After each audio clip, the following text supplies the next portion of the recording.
yaitu Qarun yang sombong dengan hartanya, dirinya dan hartanya dimasukkan ke dalam bumi. Wa minhum man aghraqna, di antara umat terdahulu ada yang ditenggelamkan ke lautan, yaitu Fir'aun dan bala tentaranya. Jadi setiap kejadian-kejadian luar biasa itu jangan sampai kita berpikir langsung kepada sebab teoritis ilmiah, itu juga ada. Namun jauh yang lebih besar adalah sebab yang sifatnya iman, yang sifatnya akidah, yang hanya diyakini oleh orang beriman saja, bahwa setiap kejadian-kejadian itu pasti ada andil dari dosa dan maksiat yang kita kerjakan.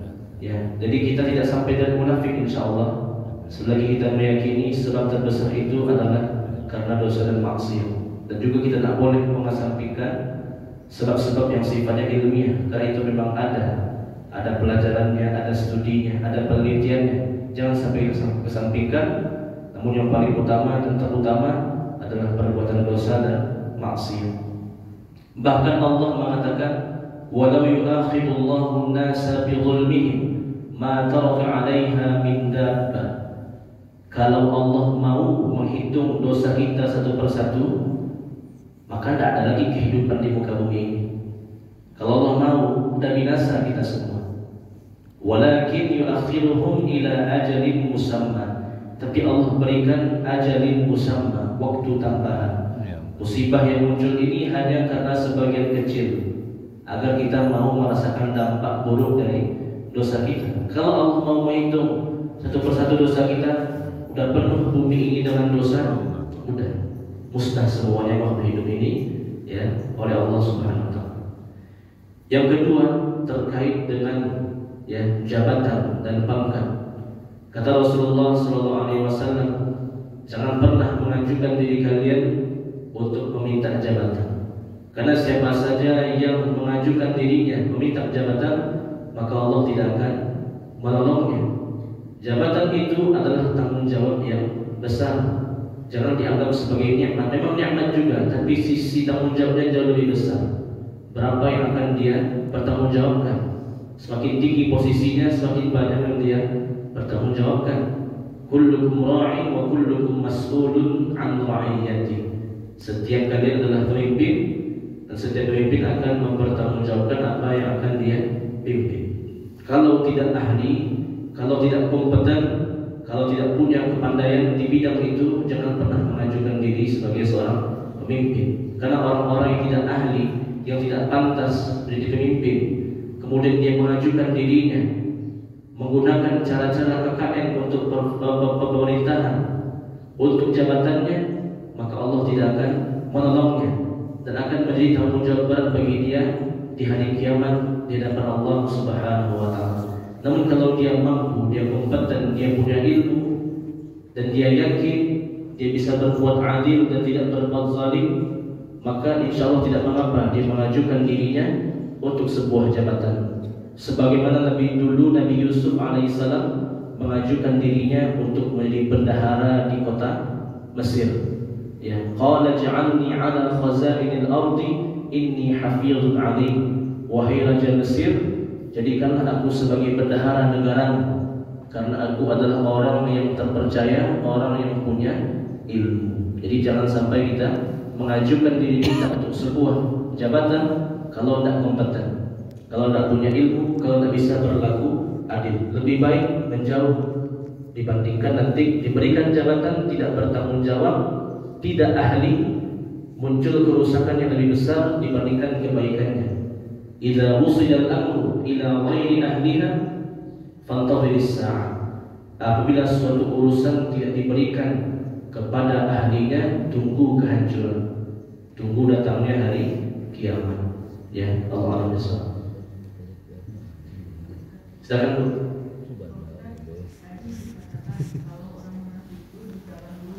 Iya.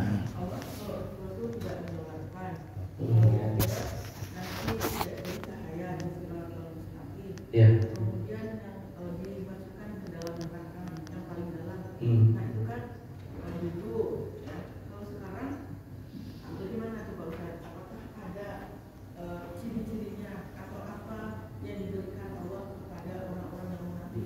Janganlah ciri-ciri. Ya. Baik, munafik itu tidak hanya terbatas di zaman Nabi, tapi juga munafik akan ada di setiap zamannya, di setiap kurunnya, di setiap generasinya pasti ada orang-orang munafik. Namun bedanya kalau kita belum bisa memastikan orang itu munafik. Dulu Nabi itu tahu si fulan munafik atas wahyu dari Allah.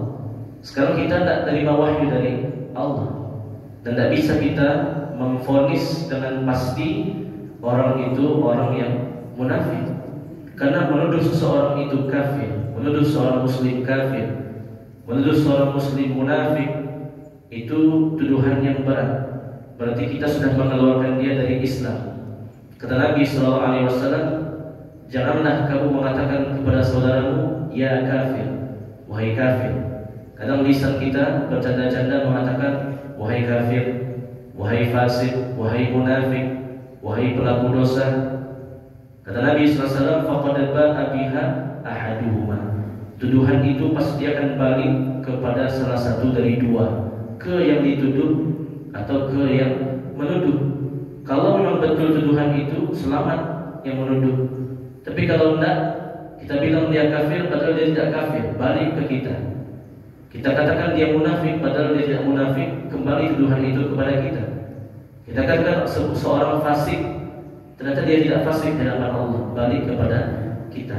Nabi dulu kenapa tidak menyalahkan orang-orang munafik? Karena ada wahyu dari Allah. Wahai Muhammad, si fulan itu munafik, maka jangan disolatkan. Ya, tapi kalau zaman sekarang, selagi seorang itu mengatakan dirinya muslim, beribadah kepada Allah, maka kita hanya menghukumi secara yang zahir, secara lahiriahnya. Belum bisa kita memastikan dia seorang yang kafir atau munafik. Dan ini lebih berhati-hati agar kita tidak sembarang menuduh seorang muslim dengan tuduhan yang tidak benar. Tapi orang munafik ada. Setiap zamannya ada orang-orang munafik, dan sejarah itu akan berulang. Banyak orang-orang muslim tapi bekerja sama dengan Yahudi. Banyak orang-orang muslim bekerja sama dengan Israel. Banyak dia muslim tapi dengan orang kafir mereka juga berupaya menghancurkan Islam. Dan bahkan Zionis itu menakjubkan, donaturnya banyak dari muslim, ya, dibandingkan orang Zionis itu sendiri, dibandingkan orang-orang kafir. Zionis Israel merekrut anggota-anggotanya bukan hanya dari golongan mereka saja, tapi dari agama yang lain juga, menjadi member mereka, menjadi donatur mereka. Dan menakjubkannya, lebih banyak yang muslim yang jadi donatur orang Zionis itu. Itulah musuh dalam selimut. Beribadah juga, ibadah juga, tapi Yahudi lancar juga ya, memberikan bantuannya, hartanya, memberikan pemikirannya. Itu wujud orang munafik itu. Tanpa kita menyebut orang, kita hanya bisa mengatakan dia terjatuh dalam perkara yang munafik. Tapi mengatakan dia seorang munafik, tunggu dulu, harus ada buktinya. Al-yaminu 'alal mudda'i, al-bayyinatu 'alal mudda'i. Orang yang menuduh harus punya bukti-bukti yang kuat. Ya, wal yaminu 'ala man ankar. Orang yang dituduh harus bersumpah untuk melepaskan tuduhannya. Jadi orang munafik akan terus ada setiap zamannya. Ganjaran mereka juga sama. Mereka juga dihina oleh Allah di hari kiamat, diolok-olok di Siratul Mustaqim, dan mereka juga mendapatkan neraka yang paling bawah, sama seperti pendahulu-pendahulu mereka, orang-orang munafik di zaman Nabi. Ya, Allah SWT.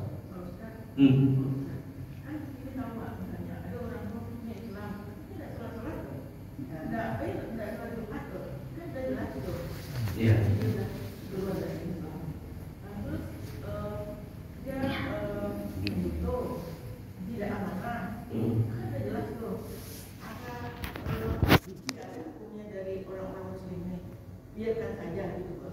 Ya, di dalam Islam ada disebut dengan mawani'ut takfir, penghalang-penghalang kekufuran.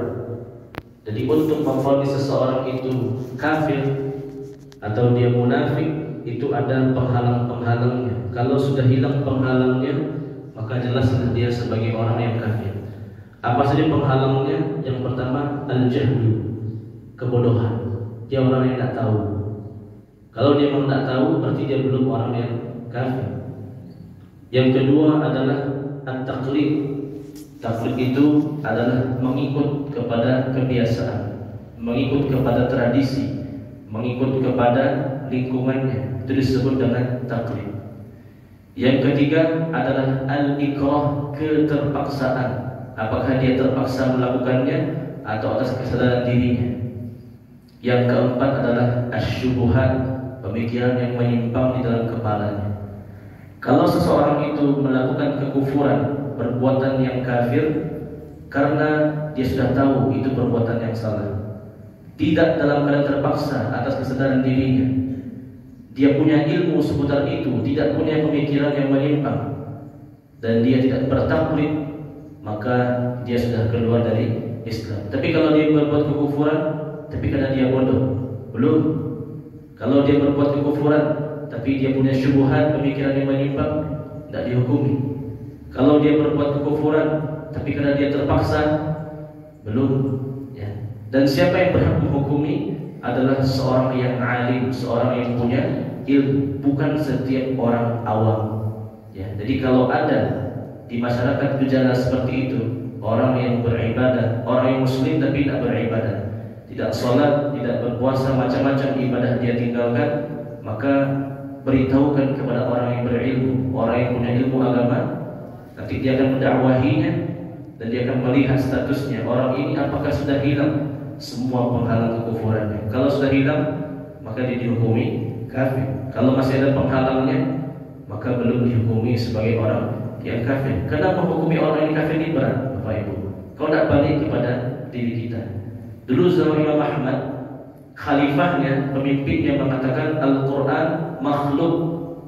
Al-Quran itu makhluk. Ulama sepakat siapa saja yang mengatakan Al-Quran itu makhluk, maka dia telah kafir, keluar dari Islam. Karena Al-Quran bukan makhluk, Al-Quran kalamullah, firman Allah. Kalau kita mengatakan Al-Quran makhluk, berarti makhluk punya kekurangan. Al-Quran tidak sempurna. Di zaman Imam Ahmad, khalifah mengatakan Al-Quran makhluk. Al-Quran itu adalah ciptaan Allah, makhluk Allah. Dan bahkan khalifah itu menghukum siapa saja yang tidak mengatakan Al-Quran makhluk, maka dia akan dipenjara, maka dia akan disiksa, maka dia akan dibunuh. Termasuk Imam Ahmad sendiri dipenjara karena tidak setuju dengan perkataannya khalifah tadi Al-Quran makhluk. Tapi apakah Imam Ahmad rahimahullah mengkafirkan khalifah itu? Tidak. Kenapa?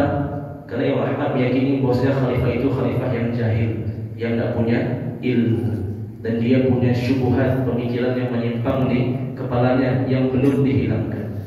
Akhirnya Imam Ahmad hanya mengatakan perkataannya perkataan yang kufur, tapi orangnya belum kafir. Jadi jangan bermudah-mudahan mengatakan orang itu kafir, karena ada penghalang-penghalangnya yang harus dihilangkan dulu oleh seseorang yang berilmu. Kalau tidak, maka akan menjadi tuduhan yang berbalik kepada diri kita. Kalau tuduhan itu tidak benar, orang yang terjatuh dalam kekufuran, kita hanya bisa mengatakan dia terjatuh dalam perbuatan yang kufur. Tapi kalau dia kafir, tunggu dulu, hilangkan dulu penghalang-penghalangnya. Ya, Allah Subhanahu. Ini kan kerusakan itu apa?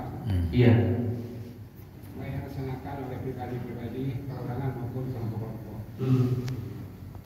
Ini kita sebagai orang beriman, apa tindakan yang harus kita sampaikan sehingga kerusakan itu tidak terjadi? Iya. Allah berfirman, ya ayyuhalladzina amanu qu anfusakum wa ahlikum nar. Wahai orang-orang beriman, jagalah dirimu dan keluargamu dari api neraka. Wa anzir ashiratakal aqrabin. Berikanlah peringatan kepada orang-orang terdekatmu, kepada keluarga terdekatmu. Karena mau bagaimanapun sumber keburukan, sumber kejahatan itu pasti ada kelalaian di tingkat keluarga. Keluarga itu orang tua misalnya tidak peduli lagi dengan anaknya. Apakah anaknya sudah sholat, apakah anaknya mau kemana, kesana kemari, tidak dia pedulikan. Ya. Seandainya setiap muslim mau mempedulikan keluarganya, terutama dalam masalah agamanya, sekarang keluarga hanya mempedulikan pendidikan anaknya sifatnya duniawi, tidak memperhatikan ibadahnya, tidak memperhatikan bacaan Qur'annya, tidak memperhatikan akhlaknya. Kalau untuk pendidikan dunia, mau dia keluarkan duit yang sangat banyak untuk anaknya, bisa kursus, bisa les, bisa belajar ke luar negeri. Tapi untuk pendidikan agamanya tidak dia perhatikan. Qu anfusakum wa ahlikum nar. Jaga keluargamu dan dirimu dari api neraka. Karena sumber keburukan itu muncul dari masing-masing setiap keluarga itu. Kalau setiap muslim mau memperbaiki keluarganya, maka insya Allah dengan sendirinya terbentuk masyarakat yang madani, masyarakat yang taat beribadah kepada Allah. Keburukan itu akan berkurang sedikit demi sedikit. Yang kedua, kenapa muncul kerusakan? Tidak ada tawasau bil haq wa tawasau bis sabr. Tidak ada amar ma'ruf nahi mungkar. Orang melihat kemungkaran dan ditegur lagi, dianggap biasa. Bahkan ditegur pun nanti kita yang akan disalahkan. Ya. Jadi caranya untuk menghindarkan keburukan ini, perbaikilah diri kita dan keluarga kita. Yang kedua, tegakkanlah kepedulian sosial, amar ma'ruf nahi mungkar. Apabila muncul kemungkaran, cegah dengan tangan, tidak bisa cegah dengan lisan, tidak bisa cegah dengan hati. Dan mencegah dengan hati adalah selemah-lemahnya iman. Ya, Allah a'lam bishawab.